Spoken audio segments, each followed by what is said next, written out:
Spinning Back Clique, where each week here at MMA Junkie, we take a spin through the biggest stories in MMA. And on today's episode, Sean Strickland wins on Saturday, but he won't shut his mouth, cut off his mic. Another opponent of Earl's Medic needs a paramedic.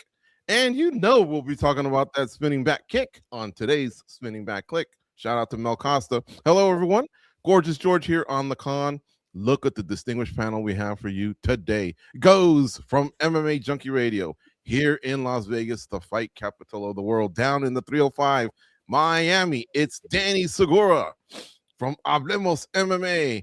And in the Big D, Dallas, it's Matt Wells. He makes his long-awaited return, possibly the first show of 2026, if I'm not mistaken.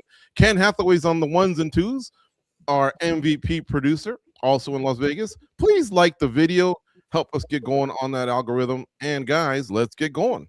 There's a big pie on my face, and I think in many, because yours truly here, I didn't know a lot of people, guys, that had Sean Strickland getting his hand raised. Everybody was telling me fluffy, fluffy, fluffy. People were betting fluffy, fluffy, fluffy. But the former champion still has gas in the tank. He proved it. He finished Fluffy Hernandez very impressively in the octagon, and now he's back in title talk. Matt Wells, give me your reaction to Strickland's win in H-Town. I mean, you got to give him credit for a big win, right? At least inside of the cage. What that man does with his game plans in the cage, him, Eric Nixick over there, Extreme Couture, they put together great game plans, right? When it comes to what goes down in between the cages or the walls of the octagon there. His jab is super effective. Obviously, we see how it just shuts down opponents, right? It's one of those things a long time ago, like when I had my old podcast, I used to talk about all the time, you know, whoever figures out how to use the jab more effectively is going to just wreck so many people. And that's what Sean Strickland does. Man, it's not always the most entertaining thing, but it's so effective because it shuts guys down and it makes them fight his fight. It's like he kind of lulls them into saying, like, okay, I can beat you to the jab. I can beat you to the jab now. And you thought Fluffy would have came in and try to do, you know, utilize his wrestling more, because that's what we see out of him. And, you know, he tried to get a couple of takedowns, but he didn't really go hard for him.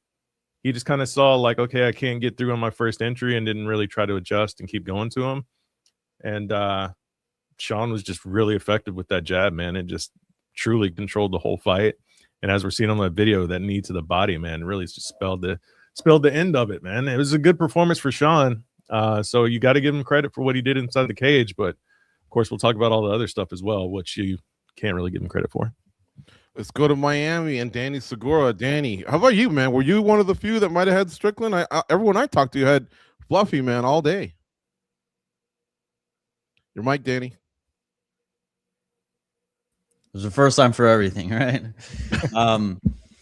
I had Fluffy. That was my official pick for the fight. But I do gotta say, as the fight got closer, I started getting a little bit more and more doubtful about my pick, and usually it's quite the opposite. You know, you get a little bit more confident. You see other people kind of sharing your same pick, and you feel like you're onto something. But yeah, man, Strickland looked great.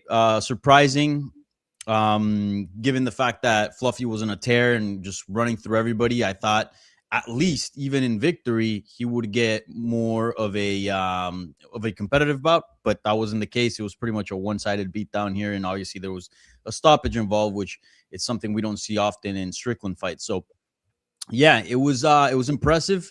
He still got it, but I do gotta say, I think there's also a little bit of Fluffy didn't show up, right? I think Fluffy looked a little bit more fluffy than usual going into that fight. I wonder if there was already a pre-existing injury or something like that. We saw, for example, a few weeks ago in the Mario Batista and Vinicius Oliveira fight, Vinicius was badly injured, but he didn't pull out because of the fact that he was fighting in the main event, and you know, it was a big stage, big opportunity for him. So I don't know if the same thing was at play for Fluffy here, but certainly we saw an odd approach to his game plan, right? Like barely any wrestling used. That suffocating pressure wasn't really there all that much. But also, again, like I said, you got to give credit to Strickland because he did some things that were very good, and he looked good, man. He's still a contender. Goes, Danny brought up the wrestling, and I got to admit, when the minute I saw that Fluffy didn't even come close to that first takedown, I started thinking, uh-oh. Anyway, your thoughts, your reaction to Saturday's main event. Yeah, it was a kind of a lot to unpack because, as the other guys pointed out, there's a couple things that you have to give praise to. For starters, Sean Strickland and his execution of the game plan. That jab was probably what started everything. He was very good fundamentally. And whenever you're very good at the fundamentals, when you're solid there, really it just becomes a waiting game for the other guy to make a mistake. Because if you got those down, you just capitalize when he makes a mistake. And that's what was happening with Fluffy. He just started chasing. I think he was getting frustrated. He wasn't getting the takedowns. But the other thing and the other side to all this is Fluffy is used to going later in the fight and really putting on the gas. I think he just wasn't seeing those opportunities that usually pop up. They weren't there. And that's a credit to Sean Strickland's patience, his game plan. Fluffy got careless, and when he did, Sean made him pay for it. And I kind of agree with Danny. It didn't seem like a normal Fluffy, but it was a good win for Sean Strickland. But it didn't give that vibe where you say if they fought 10 times, Sean's winning 9 out of the 10 or anything like that. I'd like to see how Fluffy can come back from something like this. Yeah, no doubt. Fluffy took it on the chin, man. He took his L on the chin. So let's talk about what this does for the winner, Sean Strickland, who does own a win over Nasruddin Imavov. And, we still haven't heard the official booking yet of Khamzat Chimaev versus Nasruddin Imavov. So, how big was the win in terms of title talk? It depends how you look at it. I mean, it did give Sean Strickland new life in my eyes. For me, I think Imavov has to be the guy. But this was a great version of Sean Strickland in the cage. I think he kind of fixed a lot of deficiencies that we had seen in previous fights. And look, for people that are arguing that he could have surpassed and been the number one guy, I kind of get it. He's got a win over Imavov. That kind of does make sense. But we don't know what his relationship is with the UFC, because I think to make all this make sense, they have to pull a couple strings. And are they going to be willing to do that for Sean Strickland? I don't know. And then don't forget, DDP is also kind of in that conversation, depending on what he can do next. So the UFC's kind of got a pickle, because Sean Strickland's not the type of guy that likes to sit around. He likes to be active. And do you risk not possibly putting that fight together with Khamzat that is going to have a lot of heat? They're going to be chirping. I don't know if he'll be around by that time. It just depends. So I don't know how the UFC is going to play it, but I feel like Imavov is still the number one guy. Yeah, I would think DDP would need to look fantastic like Strickland did, and hope Khamzat loses to Imavov. Am I saying his name right? He's got 2 over Sean, right? Sean's got 1 over Imavov. He's got 2 over him. That's true. All right, Danny, you agree? Where does Strickland, where does he stand right now in that division? Imavov, I feel like, has to be next in terms of merit and just the way a sport should work. He has to be next. But we know that the UFC has sometimes skipped that over and gone for the bigger star, the bigger draw. So I could see maybe a case for Strickland. Again, not that I agree with it, but I can see him maybe skipping the line. We also never gotten a definitive Imavov is the number one contender, and sometimes the UFC goes that route. Like if there's a specific win, they'll be like, yeah, this guy has to be next. So that kind of eases things. But the fact that we don't have a title fight yet, it seems like they were waiting for this result to see what would happen here. Yeah, I don't know. I don't think it's crazy to think that maybe Strickland is next. I hope that's not the case, because he doesn't deserve a title shot at this point in time. I think one more fight, one more good win, and then you can throw him again for a title bout.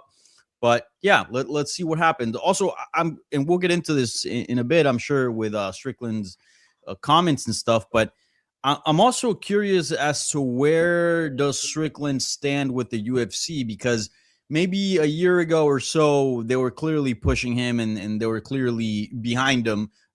They weren't really happy with everything he said, but they were happy with his success among the fan base. Nowadays, I'm not really sure. I mean, certainly he's getting a main card spot, but at the same time, there are some little things here and there that kind of, I don't know, have me a little bit hesitant as to where exactly he stands with the UFC in terms of PR and all the outside noise. Yeah, Matt, like the guy said, he really did tick boxes with athletic performance, over a top contender who we all said had Fluffy win. I think we'd be saying, what's going to happen with Imavov or Hernandez? versus Chimaev, and now that's out the window. But he didn't tick those boxes where at the same time that company gets all the way behind you. Dana White looked like he was sitting on attack. From the minute he sat down, he was pissed. He called it, I think, a nightmare, being a promoter of a guy like Sean Strickland. So what do you think? Where do you think he stands right now in the middleweight division? It's tough because he's like, you put on a performance like that, right? It's hard to argue that you don't belong at the top in consideration for, a title shot. But like Danny said, I think it should be Imavov next because he's on a 5-fight win streak against top names, former champs, Adesanya, former title contenders, Cannonier. You got to give him a shot. But when you get on these mics and you do all these things, and you say all these things, it has to hurt your profile in some way, shape, or form, right? Like you said, George, when Dana comes into the press conference looking like he just had to deal with a shitstorm of feedback from somebody higher up, like there has to be something there that affects Sean's opportunity in a way, right?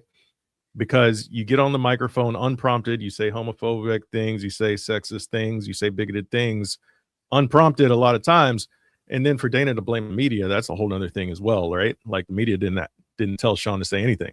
So that was a ridiculous comment from the boss there. But man, it's got to be a thing to where you have to kind of filter yourself a little bit. And as much as Dana White and the echo chamber loves to say free speech, all that stuff, you can't in any job in America or any job anywhere walk into your job on a daily basis, say the things that Sean Strickland says, and expect to have a job the next day. It's just not reality, right? And it's not saying that Sean can't say these things on his free time. He absolutely can, but don't expect there to not be repercussions for saying it in your workplace. Like, let's be real. Yeah, he was his own worst enemy on a weekend where he really triumphed, but he just couldn't keep his mouth shut. I mean, everything was an anecdote. Everything he was doing a set, and he just acts like an edgy teenager that just learned his curse words for the first time. Like, dude, grow up. What are you trying to prove by? Like, I get it. You like saying cuss words. That's fine, but nobody is telling you to go out there and be racist and be homophobic and all this other stuff. Like, what are we doing here? Are you a 30-year-old man or not? Like, yeah, it sounds like a PlayStation Network or Xbox Live like lobby, like COD lobby or something. It's ridiculous. It's insane.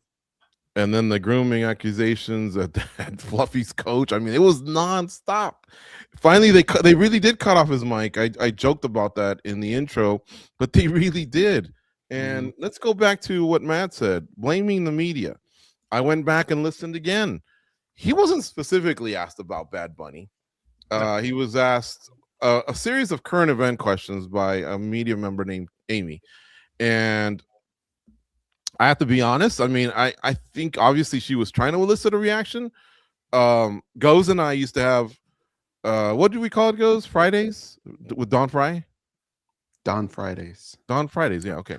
And this was in 2007. We had just started out. We weren't even with MMA Junkie yet or USA Today, but we would lob questions his way to get that reaction. Same thing with comedian Joey Diaz. You kind of know what you're doing, right? Now, Amy didn't specifically ask him that. She asked him other questions. I don't know if she specifically wanted a big implosion like that, but regardless, he's a man. He's an adult. And he's still the one that says what he says. Blaming the media, I still think it might make Dana White feel good at that particular moment, but he knows deep down that's not on the media. I don't know why everyone likes to take that easy way out. You may feel good at that moment, but the minute you stand up, you're full of shit. I don't know. Anyone want to weigh in on that? Yeah, I mean, it's Dana White not wanting to take any accountability. So it's a lot easier to say, hey, it's the media's fault. They're asking these type of questions. Don't ask them. But at the same time, you could ask them and get a completely different response from Sean Strickland. Plus, we also know that Sean Strickland, you can ask him about, what he ate yesterday, and then he'll go on a rant about something that happened, in some deep web conspiracy as well. Like, so it's also Dana White not taking any accountability, because I do think that the UFC needs to put out some sort of statement or do something, or be aware. I don't know. Let people know, like, hey, we don't condone this.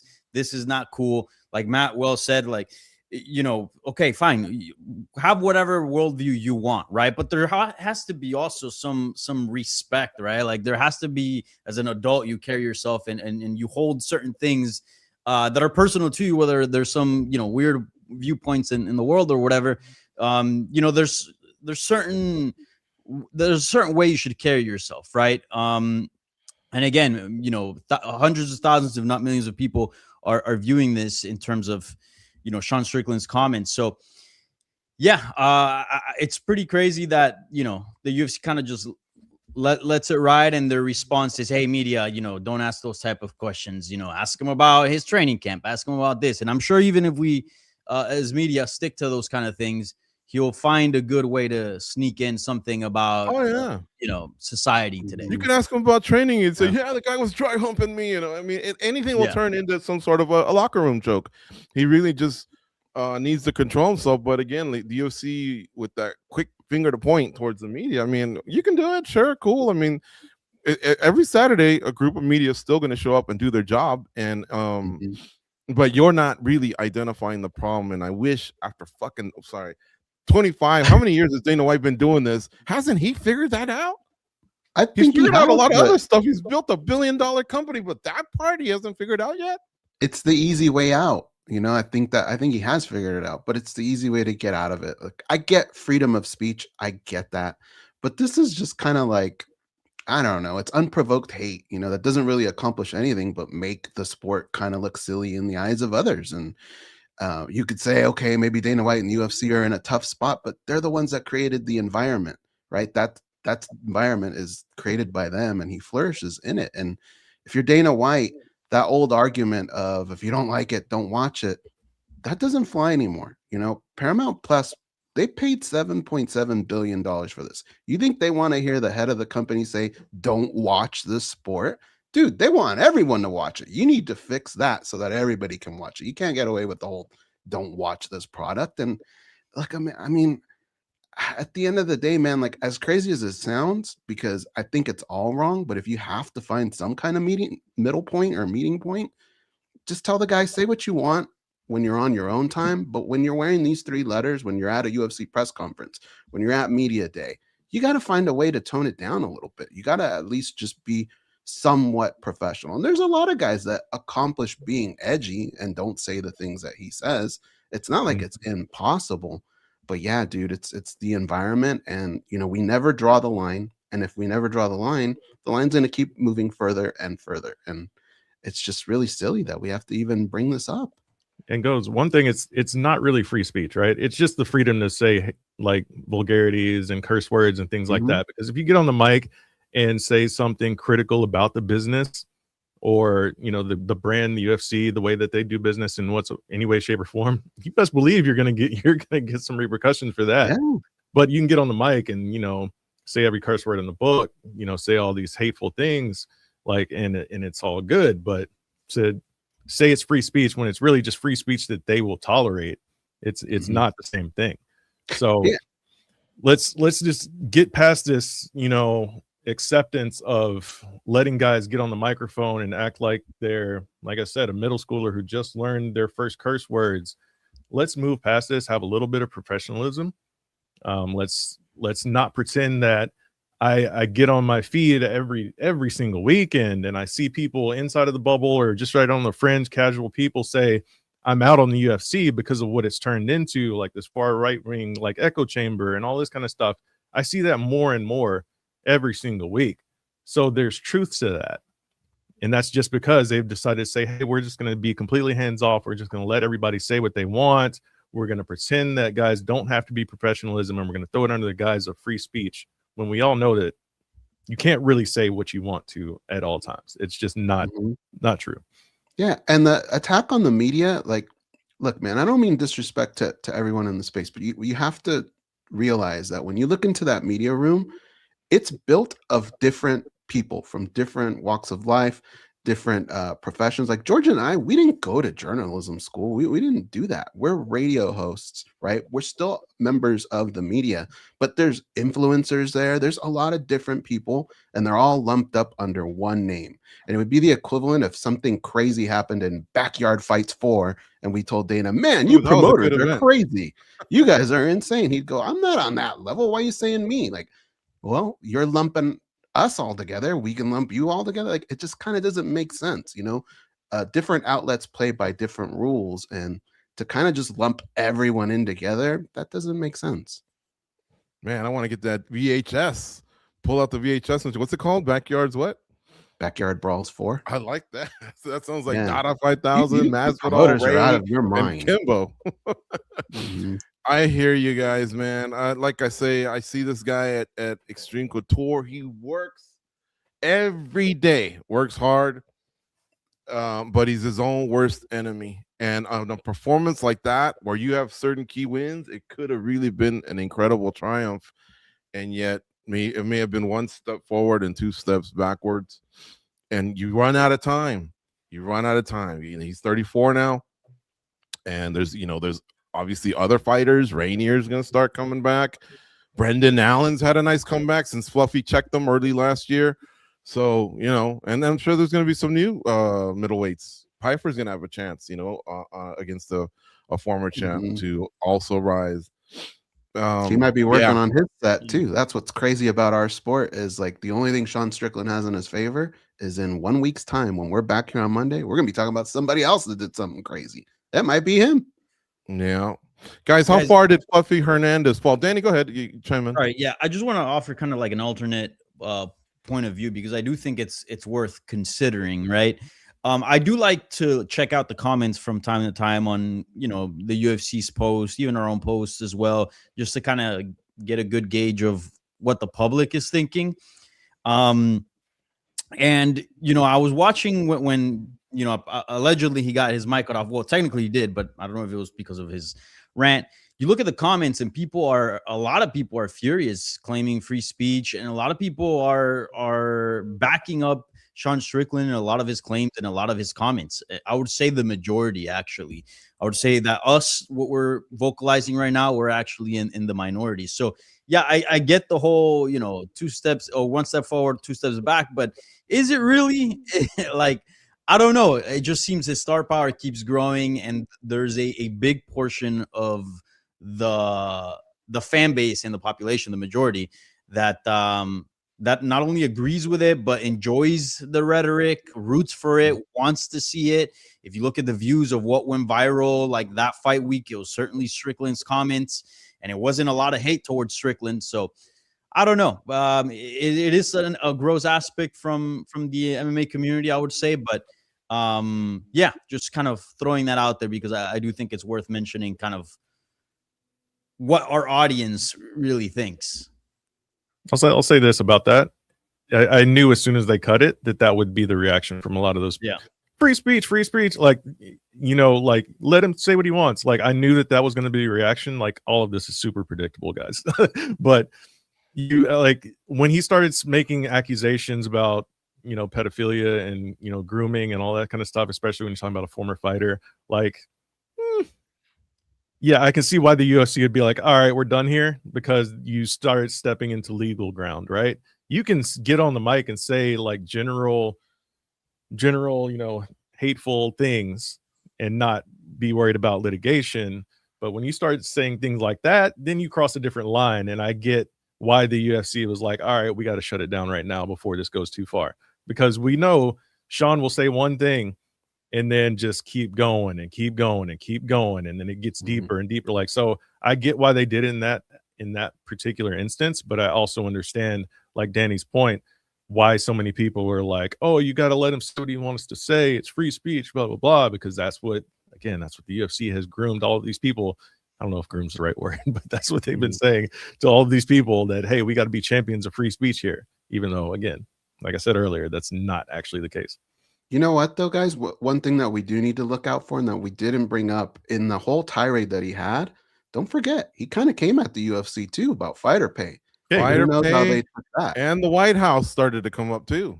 Yeah, so that might give you an indication of if it was one step back, two back or Yeah. forward, one, we don't know. We don't know how they took all that. Yeah. He was all over the map. Even Jeffrey Ross was like, "Wow, that's one hell of a roast." Yeah. But anyway, so Fluffy Hernandez was the other side of the coin, guys. How far did he drop? He had not lost, I think, in 6 years. He had won 8 straight. I think in all he's 11-3 in the UFC, so very respectable career. Key wins that he's had along the way. I mentioned Brendan Allen before. This one just didn't go his way. So back to Matt Wells. What do you think, man? What do we do with Fluffy next? After he obviously looks in the mirror and addresses what he needs to do better, but who would be an ideal opponent, or what do you think the UFC does with him? I don't know, man. He's gonna take quite the tumble. I mean, he was on a run. And I've seen people use the term fraud check. Man, that phrase God, for him? That phrase gets thrown around so much, so often that it has no meaning anymore. Because you lose to a former champion, that does not mean you got fraud checked. I'm sorry. Like let's learn what that actually means, guys. But yeah, he's gonna take a little bit of a tumble, I think. He's probably gonna end up fighting somebody like right around the top 10 range again. But he's gonna have a lot of work to do, unfortunately, because right now, like we've kind of mentioned a minute ago, talking about where Sean's going to go next, there's quite a little bit of a logjam at the very top of the division right now. So I think he's going to have a lot of work to do, man. Unless if he can really rebound quickly and just start racking up a lot of finishes. He's probably at least another 3 fights away, man, from another title shot, I think. Well, okay, so you're saying he took a fall then? Yeah. 3 fights away. Okay. I was saying Brendan Allen, he whooped Brendan Allen. Not whooped, I think it was 2 rounds to 1, but in 2025. And then Allen came back and beat Vittori and then Rainier, right? If I'm not mistaken. And now he's probably in a good position. Some say he might face Dricus next. So it can all change like that. Goes, do you agree? Did he tumble that much as maybe being 3 fights away, like Matt Wells says? I'd say it was a tumble, not a fall. I think what saves him is a little bit of what Danny said. I think a lot of us saw the performance and said he looked a little bit out of character. If there's a couple things you could throw in there, if we find out we had an injury or something, I'd say maybe he just tumbled a little bit. But he's a likable guy. And like I said, with Masvidal, the Diaz brothers kind of being out of the way for a little bit, there's that void. And I think Fluffy fills that void. So, anytime those guys lost, they fell, but not too far, and they were always back. People just love seeing them. So I'd say it's a little bit of a tumble. Mm-hmm. All right, Danny, how about you, man? Your thoughts on Fluffy Hernandez, and what do you think he needs to work on? I have a little bit more of a negative take on it. I did think it was a bad loss, right? Like it was the first time he like stepped up to that level, right? Like one thing's beating a Roman Dolidze, a Brandon Allen, like those guys are good, right? They've been in the rankings. Some of them are still in the rankings. Michel Pereira, but this was the big step up, and he don't look good. He don't look good, and he's not a young cat. Now I don't think it's the end of the world, but I do think that this kind of puts questions on his ceiling. If he's able to take another, if he does take another loss of this caliber, meaning a former champion, somebody with a big name, then you can kind of like trace the line of where his ceiling is at. I don't think we're there yet, but we're maybe are kind of just imagining it just now. So we'll see. I hope that's not the case. I think he's an interesting style, interesting contender. So him being at the top would certainly enrich the division, but let's see what happens. And as far as what's next, man, I don't know. I don't really have any specific opponent for him. Anybody really close to the top 5? I think top 8 and up is good, I think. Okay. All right. I hope he tries 170 one time before he's done fighting, and I think now's the time. Could be, because I just see big middleweights all the time. If you ever stood next to Kyle Barrio or Dricus du Plessis, they're even bigger than Strickland. And Strickland did look like just thicker, taller, a little bit, and the way he struggled with that takedown, I would recommend it. But the dude's a beast, and he's, I think he can come back from this. We'll see. All right, so Uros Medic, he stepped in for Kevin Holland to fight Jeff Neal, and then he calls out Kevin Holland. He looked great again, ticking boxes, captivated the crowd, even though he struggled a little bit. you know, because English isn't his first language, his smack talk. Still, the crowd was loving it, and you know, he's a finisher. I think all 13 wins have been finishes, 11 KOs and 2 subs. So congrats to him. Guys, react to that, and what do we do next with this guy? I'd say even go further upward than Holland, in my opinion. Matt, Man, I would agree, because you know, Kevin Holland, it seems like he's always, you know, right around top 15, like whether he's right in there, right outside. But man, that was such a brutal knockout, man. You got to give him somebody in the top 15, top 10 at least, I think, right? It's a hell of a performance, on man. short notice, you're a finisher, and Finisher, first round finisher at that. Yes. Yeah. Goes your reaction to Uros Medic? I think it was a A+ performance, and even afterwards, kind of maximizing his time on the mic, and people will remember him going forward and all the finishes that he gets. The Holland one, I feel like maybe he called him out just because he was in the arena, and sometimes just people will remember certain fighters more than others, even though they're a little higher. So I kind of get that call out, but I also agree with you. If you were to shoot above that, that could work as well. Yeah, Kevin Holland's popular for sure, but yeah, I think he's just lower right now in status where Medic is in regards to the ranking. I would have even said, I think he said Edwards, right? At one point, I would have said him, maybe Bilal Muhammad. Just give me a name that way. Danny? I like Edwards. You throw that on a European card, you know, in London. Yeah, that'd be fun. Just really checking Mescazal Costa knocked out Dan Ige. Ige's never been finished, guys. Your reaction there? Back to Danny. Yeah, I thought this was going to be probably fight of the night with Costa winning, but it was a very quick fight, and you know, he put away Ige, who's like one of the toughest guys in the entire company. So super impressed. This guy, man, Costa's has been a really nice surprise to the division. I think this is going to be his breakout year. I mean, you do that to Dan Ige, damn. I think, you know, your potential in the promotion in the division is very high, and he's got a cool backstory. He's learning a little bit of English. Dude's fun to look at, fun in terms of his style. I mean, I think, you know, I think he can do big things in the division. So, yeah, super excited for his career, super excited for his 2026. And I'll throw a bold prediction. He's going to be in title contention by the end of the year. Okay, I like it. Matt, question for you. What's his ceiling? Should we get too excited about this guy? Like, do you think he could maybe, like, do you agree with Danny? Could he be in title talk soon? I think title talks by the end of the year is a little bit ambitious, considering the names at the very top of that division and how the top of that division kind of moves slow at times, because of Volk and, you know, all of those challengers, and you running it back with Lopez twice for no reason. I think it's going to be tough to break in there and into that top 5, and especially not only to the top 5, but into that title fight range. So I think I would say give him a year and a half, maybe 2 at the earliest. But he looks really good. I think that is his ceiling. I think he's absolutely going to fight for a title before it's all said and done with him. He's impressive. I mean, the guy just keeps getting better every time out, man. I don't see how you can't identify this guy as a potential title challenger in the future. All right, and Goes, your quick thoughts there. We have to move on, so keep it short, please. Yeah, I would say year and a half. I think he'd be there. Sometimes the commentators can help put you over as well, and they were just saying all kinds of great stuff. So we'll see, but I could see this being a big deal. Both him and Medic could, you know what they could benefit from is one of those bookings where like Sean Shelby just says, "What about this?" Remember when O'Malley got pewter yawn? And everyone went, whoa, it's too soon. Then all of a sudden he beats him, and then there he is. He was in as close as you can to a title shot. I think he might have even got a title shot next. But yeah, your career can move if you really, you know, look upwards and get a big fight. Give me another highlight, Goes, from this event before we wrap it up.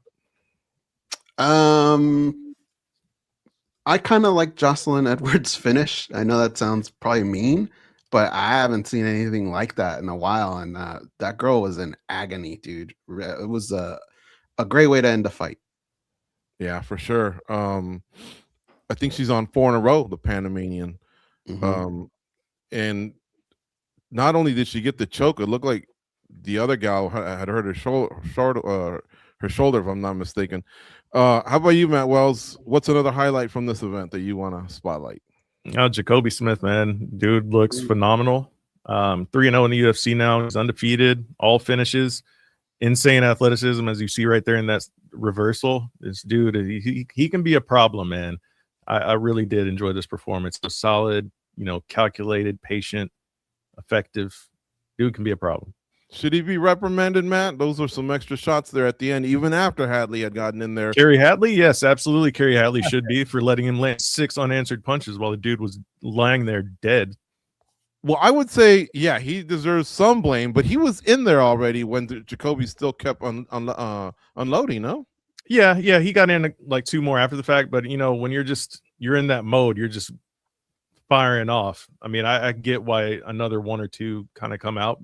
Like he said after the fight, he said he kind of didn't realize that the ref was there for a second, but once he did, he immediately backed off.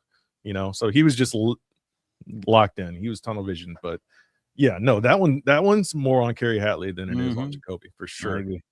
Really? Okay. Yes. I thought it was 100%. 50-50. Even Husamar Paharis texted me. He said, you got to talk about that, man. That shit was late. Segura, your thoughts? Carlos Leal, that's highlight? my highlight. Carlos Leal, dude, Yeah. Carlos Leal, he's fun, man. He's got power. He's nasty. He goes for it. I think he's going to be in some really, really fun fights moving forward. Yeah, I like that guy too. All right, we could talk about that forever, man. Those Costa, Medic, Jacoby, there was some beasts performing at Houston. They had like 9 decisions, guys. That event moved very, very slow. Danny, were you on play-by-play? Yes, I was, bro. We got to do something about that, man. That had to I be was not brutal. happy. Some fight bookings and news. We'll go through this quickly. Gina Carano versus Ronda Rousey. It's about a week old, but I don't think we've talked much about it here on Spinning Back Clique. And now Ronda's kind of giving a little background on why she said she wanted to do it. Plus, it does sound like she's chirping a little bit towards the UFC, kind of like, hey, us versus you, MVP. Watch how our numbers do. Dana, to be fair, they asked him, what are your thoughts? He said, I'm in a good place with Gina. I root for Ronda. No beef here. Guys, your thoughts on the booking and how this is playing out, because I think it's going to get a little bit more chirpy. Danny, go ahead. You start. Yeah, this one's going to be an interesting one. Netflix becoming a player here, promoting this fight. This is a huge fight as well. I'm actually kind of surprised the UFC didn't go with it because according to Ronda, this was offered to the UFC and Dana White as an idea. Yeah, I think it's going to be a big success, especially right now where like we are lacking big fights. We're lacking fights with buzz, stars. Ronda brings that. And, she went through the whole circuit of the whole WWE, right? So I think we are going to get a different Ronda promotionally wise already. And we already seen her sort of start talking and kind of get a little bit testy with the UFC and kind of putting MVP versus the UFC. And I think that's great. I think that's great for the industry. And I think that's going to be great for a lead up. Now, these are 2 older ladies as well. They've been retired for some time. I do have questions about the quality of the fight itself, but hell, I already went through watching Jake Paul versus Mike Tyson. I don't think it's going to be that bad. So I think we're going to get a decent fight with a lot of buzz, with a lot of promotion. So I'm here for it. I'm excited. All right, Goes. How about you, man? He does bring up a good point. It can get worse than that one, but you think this thing's going to blow up on fight night? It'll be a big event? I think it'll blow up because you have 2 very big names involved, but it's a little odd for me because guys, like, tell me, when has a Legends fight ever panned out? They're always awful. The IFL did it, Bellator did it, even the UFC's done it from time to time. They're not who we remember them. And it's a huge layoff for Gina Carano. There's really no beef to squash or anything like that. So at the end of the day, it's just 2 people with 2 big names showing up. We're going to tune in because we're junkies, but the quality of the fight, I would not expect a lot. Goes, you didn't like Liddell versus Ortiz 3? Nope. Gracie versus Shamrock 3? Nothing? You didn't like that one either? Not good ones, man. All right, Matt, your thoughts on this one, man? Gracie versus Shamrock was amazing because Gracie got his first knockout. So let's not forget that. This fight, I mean, listen, I'm glad that there's a big marquee fight that's happening outside of the UFC banner because the sport needs it. the particular matchup, when you look at it, the X's and O's, like the nitty gritty of it, you have two women who are, they're well past their primes for one. One has been more than vocal about concussion issues. Yeah. And when recently asked about it, she didn't give the greatest answer in the world, saying, I kind of have to go in there and hope not to get hit. You don't want to hear that before a fight, man. You don't, because it just kind of takes away from the whole excitement of it. You're just like, okay, I'm going to watch because of the names. I'm going to watch because of the intrigue of it. But am I going to watch a train wreck? Am I going to watch somebody get seriously hurt here? Like, you don't want to have that feeling going into a fight, man. You just kind of don't. And, she said even a jab, right? Even a jab would kind of. Yeah, it's like, come on, man. Like, what? Again, I'm glad that MVP is kind of dabbling in the MMA. You know, I've heard rumors about what the co-main event was supposed to be, or what it's trying to be, and what it could be. So hopefully that ends up being interesting, but I'm more concerned about the outcome of the main event between Ronda and Gina more than I am excited about it, if that makes sense. Can Matt Wells share those rumors with us about the co-main? Oh, I mean, I think they've been out there, like what they were saying, Junior Dos Santos versus Jailton was one that they were trying to get. Okay.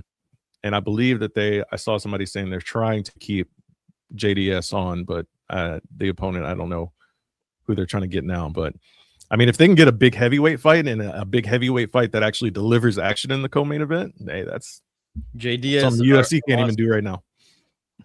KFC heavyweight champ. Yeah. Hey, quick thoughts, Danny. Sean Brady versus Joaquin Buckley. I like the fight. Both coming off a loss. I believe Buckley hasn't fought since losing to Usman, right? Yeah, he hasn't fought. Yeah, so it's kind of like a loser leaves town type of fight, I think, in terms of title contention. So yeah, I like it. Two very strong guys in the division. Sean Brady, obviously more of the grappler. It's a good fight. Good fight. I like it. It happens in Vegas. It's a fight night on April 25th. Goes, your thoughts on Van versus Tyra? It's official. April 11th, UFC 327 in Miami. We kind of caught wind of it, right? So it's not really too surprising, but I felt like Manel Kopp was the guy that should have got the shot. When you put all the politics aside, you're left with a good fight. It's going to be a good fight, and I'm going to tune in. Matt Wells, how about you? What do you think of Gilbert Burns versus Proper Mike Malott? Sorry, on April 18th.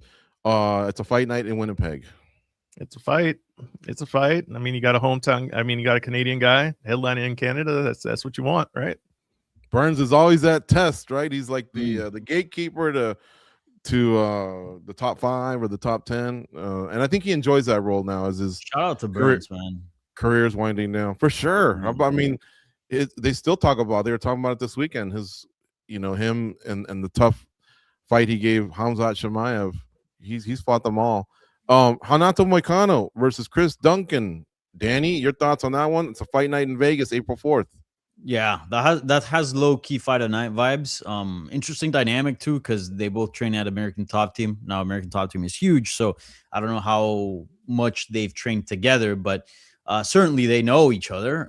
So yeah, it's gonna be a good one. Low key fight of the night there. We'll see what else gets added though. Goes Gable Stevenson is now 3-0, 4-0 if you throw in DBX, but we won't. 3-0 in MMA. Kind of, showed a couple holes here, but again, I think it's because everyone already said you'll be UFC champ in a year. Well, not everyone, but John Jones did, and a few others co-signed. But yet, he got some valuable experience. But does he give you some of those vibes? Remember, we used to cover DC from the beginning of his career as well. Yeah, but what did DC do? Look at the route that he took to where he ended up. He took King of the slower Cage, route. Australia. Yeah. You don't want to rush this, man. This is a big investment in a division that's just, I'm sorry, it's dookie right now. They need help. I would not rush this guy one bit. Yeah. Guys, let's talk about Conor Benn. He signed for Zuffa Boxing. It's reportedly one fight for $15 million. So there's a lot here, believe it or not. Eddie Hearn from Matchroom, Conor Benn was one of his top players. Eddie Hearn and Dana White have been chirping kind of back and forth, and then all of a sudden the UFC unveils, right? Ta-da, the rabbit out of the hat, and they kind of basically stole one from Eddie Hearn. However, you know, Dana White's been saying Zuffa boxing. These are just young guys, and then when they're ready to go, we turn them over to Turkey. I see it more as a Turkey signing, but whatever. Zuffa's the one getting credit for it. However, $15 million for one fight to a guy that's not well known in those circles of Dana White, you know, and basically MMA. I wonder what some of the other fighters that he does run with most of the time, the MMA guys, are gonna think of that one. Like I say, it's pretty interesting how maybe this might blow up in his face. What do you think, Danny? Yeah, I mean, how many times have we seen, like, you know, UFC sells for, you know, 4 billion, UFC signs a deal with Paramount for, you know, 7.7 billion, like all these crazy amount of like of money, right, that gets thrown out there, that a lot of it, or the grand majority, is fruit from the fighters themselves and their work in the cage and putting their lives on the line and this and that. You know, every time that something like this comes up where you go, man, there's gotta be some sort of response, right? Like this has to incite something within the UFC population. But I don't know if it will, honestly. If $7.7 billion didn't do it, I don't know if 15 mil will do it. But yeah, if I'm a UFC fighter, say like, I don't know, Volkanovski, with all that history, champion, how many pay-per-views has he headlined, how many title fights has he been in? I don't necessarily know that he's got the freedom of signing one fight deals with the UFC and getting paid 15 million a fight. So yeah, pretty crazy, right? And again, what has Dana White been campaigning or saying all along? That boxing is broken, that it's you know, a sale, what's it called, a go out of business sale, right? This and that. They overpay fighters, they don't invest back in the sport, and here they are dropping 15 million on a Conor Benn that, you know, might be known in the UK, but I guarantee you in the States he's not really all that well known. Matt, when Donald Cerrone retired, I remember the first thing he said. He got up there, right? He had the cowboy hat and everything, a big old smile on his face. I'm not trying to throw shade at him at all, but I remember he clearly said, Goes was sitting next to me, he goes, the UFC paid me 10 million for fighting, you know, and I love the UFC and all that. Right away in my head, I thought, geez, I would have thought it was more. He had a long career, and, you know, he was always the guy that bailed him out. You know, I know a guy, right? They'd call him. That's 5 million less that whole career, which just ended less than 5 years ago, than what this cat, who's not very well known, at least in our circles, but Dana White's in our circle. So that's why there's this connection. You know what I'm saying? Yeah, no, this is why, this is exactly why you see big name UFC fighters always try to get a big name boxing bout, right? It's exactly why Conor went and fought Floyd, because he can make hundreds of millions of dollars, which you're not going to make in the UFC. So I think it's funny that Anshul Jubilee's gas station said that Dana said he was going to apply the UFC model to boxing, and it seems like he's just taking the boxing model and applying it to boxing. Exactly. but with this particular signing, I do want to say this. I do think this particular signing is more of a spiteful thing with Eddie, more so than it is like it's going to be a regular thing. I think Dana was just out there puffing his chest. You know, I saw people, you know, making the jokes, making the memes, saying Dana was calling up Turkey, saying, hey, I need 10 million or 15 million. Probably, yeah. Just because of this whole back and forth with Eddie Hearn. So I don't know if this is going to be the regular thing with Zuffa. It might be like for the first year or two, maybe get a couple big names here and there to headline a couple of shows. But I really think that eventually they will be like, hey, we're going to, all these lower level guys that we have locked into these contracts, these terrible contracts, those are the guys that we're going to, you know, try to raise their profile. But essentially, Dana White Contender Series over to boxing, just kind of, you know, level it up that way. I think that's going to be the main thing. But this particular signing with Conor Benn, I think, was more so for that Eddie Hearn beef. Yeah, it's true. But I'm telling you, a lot of eyeballs are going to be on these types of signings. You heard Tom Aspinall goes, his dad, saying we wouldn't mind boxing. You know, in Ghana, we know he had some success financially boxing. Eric Nixick said it was his best payday ever. He says, if all Ngannou wants to do is box the rest of his career, I'm all in. Wait till Rousey and Carano numbers come out as well. Wow, Wow. It, I don't it know. was Maybe- done out of spite, dude. It was spite. Like, I'm gonna take you guys back to high school, right? Every once in a while, a freshman and a senior would have beef. In this world of boxing, Dana White's a freshman. I'm sorry. Eddie Hearn's a senior. He knows he'd probably get his ass kicked in the long run. But what'd he do? Might get my ass kicked, but I slept with your lady. That's what he did. That's what this signing is all about. He hit him where it hurt. He took away a guy that he had been with for a long time, man. A lot of loyalty, and he proved there's no loyalty in the sport. What was that Matt Brown theory you heard? Matt Brown said, I'm not a big conspiracy guy, okay? But Matt Brown said something that I had thought about. And he said, what if Eddie Hearn said, you know what? Go sign with him. It's only one fight, guys. This is only a one fight deal. Sign with them and just tell us how they work. Let us know what the contracts look like. What are they thinking? That's not the craziest thing in the world, dude. Because really, you guys have to understand, Ben and Hearn have a big, like a long relationship, dude. It is kind of weird that he just kind of gave him the Heisman and did this. So that's one conspiracy theory I'm willing to listen to. Conor Ben has come out and said, I still want you to be part of my team. I still want you to be there on fight night. But I heard some Eddie Hearn interviews, and he looked like he was hurt, and he was trying his best not to show it, but he did. Dana White definitely had a go at him at the post-fight press conference as well. So yeah, that thing's gotten really, really spicy. It used to be real cordial between those two guys. All right, we have to move on here. This weekend, UFC is in Mexico. Rate that card, Danny, 1 to 10, just how you see it on paper, and then let's get into a few fights here. Yeah, it's not the best card. I do always rank it higher than most people because I follow the careers of a lot of these Hispanic fighters closer than others. But yeah, not the best card. Out of all the cards that they've brought to Mexico City since returning to the country after the pandemic, I would say this one might be the weakest one. I'm gonna give it a 6.7. Is it almost a damn shame too? Because Mexico was all the UFC talked about. Remember they said they were gonna have 4 PIs there at one time?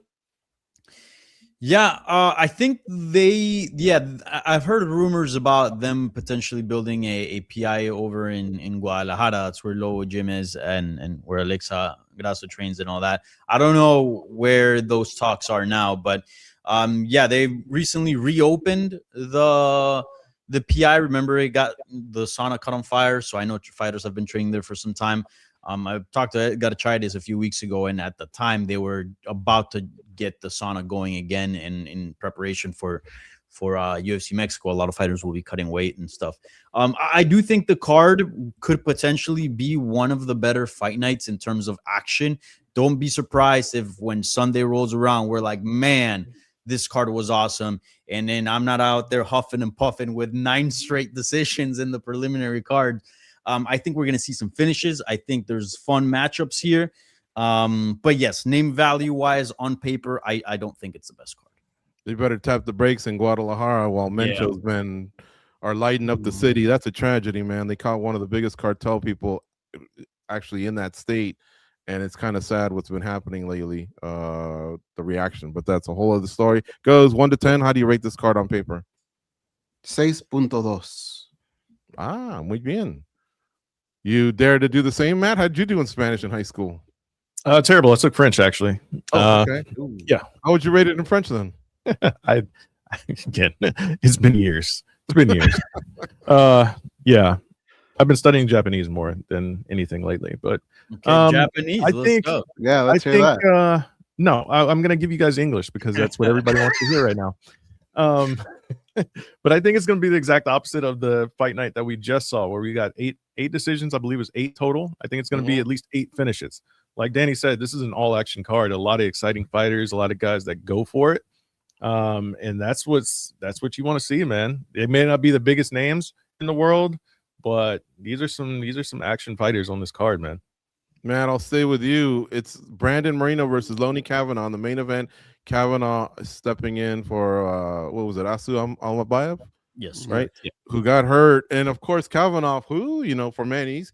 But they really wanted Moreno to stay, so it's not like they could rebook them. So great opportunity for Kavanaugh. Your thoughts on the main event, and I guess was the UFC handcuffed in this situation? That's all they could do, kind of. Yeah, it's a weird matchup, right?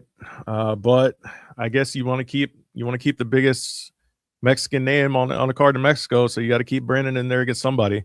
But it's kind of a weird spot as well. Like, he has to look good, right? He has to go out there and look really good in this spot because everybody expects that from him. Former two-time champion, you got to go out there and turn away a guy like Kavanaugh. I mean, he's a scrappy dude, but you got to look good in this spot if you're Brandon. How big of a loss would it be, Danny, if Moreno didn't pull through? Massive, and I think it will probably indicate the end of his title contention days, right? Like, one thing's losing to Tatsuro Taira, and maybe it was a little bit controversial, but controversy aside, Tatsuro Taira is about to fight for the belt, so okay. But to lose to Kavanaugh, who is coming off a loss himself, who's taking the fight on short notice in altitude, man, if you were to lose, it'd be devastating. So a lot on the line here for Brandon Moreno. Devastating, I think, too, for the growth of MMA in Mexico, too. Yeah. Rewind 18 months. We had Grasso as champ, Yair as interim champ, Moreno as champ, and now they're all fighting off losses. But how about the flip side? How big of a gain would it be if Kavanaugh wins? I think it would be big because he's doing the UFC a solid, right? So hopefully you gain a little bit of a favor there. You're going into enemy territory. I'd say he's got a lot to gain here. Mm-hmm. Yeah, just if those guys haven't gotten there like 2-3 weeks ago, ooh, man, they're gonna suffer. David Martinez against Chito Vera. Back to Danny. Your thoughts on that booking? I love this fight. It wasn't one that I had on my radar, but once it got booked, I'm like, yeah, I'm all in. This is a fun fight. Two strikers. I think in the past we've seen Chito Vera not be in the most exciting fights, but I do think, given the right dance partner, I think Chito Vera can be a very, very exciting fighter. And David Martinez is not a guy that's going to play points, that's going to be afraid of Chito, that's going to jab his way and circle his way around to a decision like many fighters do against Chito, because he's impossible to knock out. No, he's going to try to knock him out. He's going to take the fight to him. And Chito, we know that has that dog in him when he's cornered. So I think this is going to be a fun fight. I'm looking forward to it. Probably fight of the night. It's going to go a full distance. And yeah, it's a big fight too, like a generational change potentially for the division as well. Matt, where would you say Chito is right now in his career? Similar to Gilbert Burns, he's putting guys over. If you can get past me, hey, you're the truth.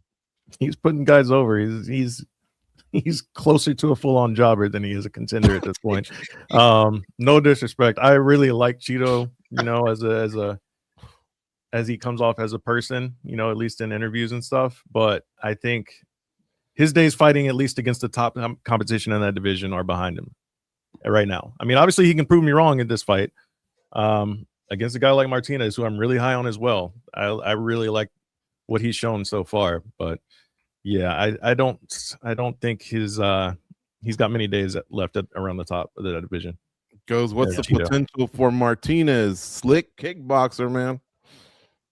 I like him. Yeah, I think this is kind of a setup in my opinion. And I think if you look at their styles, he could very well flourish in this matchup. Yeah. Prediction goes, who wins this one? I'm going to go Martinez.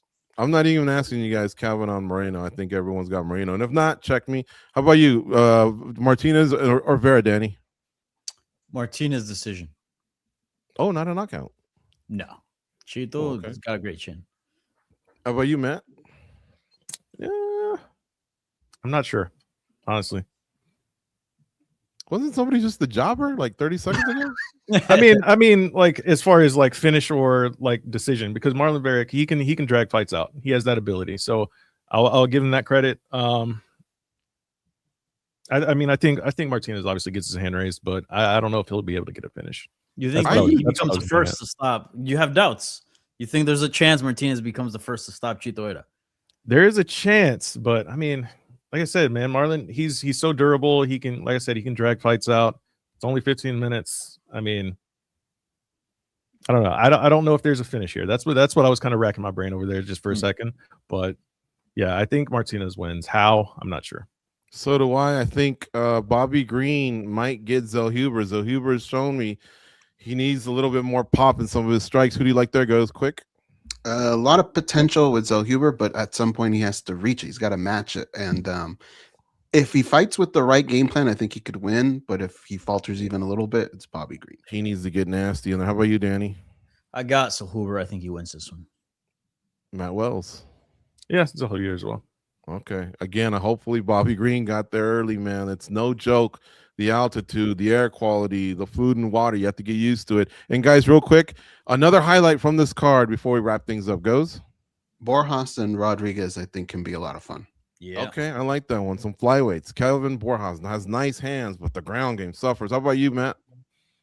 I'm gonna be a surprising selection here and go with Chasson and Eileen Perez. It's a top 10 matchup. It's buried on the prelims, but it's still a top 10 matchup. Like when we don't get very much women's MMA anymore, it seems. So, I mean, like I said, top 10 matchup, man. It's kind of important for the division. So, you think Chasson wins? She's from your neck of the woods, or is there going to be some twerking going on at the end of this fight? wow. I think Chasson should win it. She should win it. Long range boxing, you know, as long as she stays poised. Danny, your thoughts on another highlight? I'm gonna highlight Edgar Chairez and Felipe Unes. Watch out for Edgar Chairez. I do think this guy's criminally underrated. He doesn't have the best record in the UFC. I think he's like 3-2, but his 2 losses came to Tyra and Van. And Tyra, he almost submitted and he took that fight on short notice. And against Van, he knocked them down, and it was one of the best fights I've seen at 125 pounds.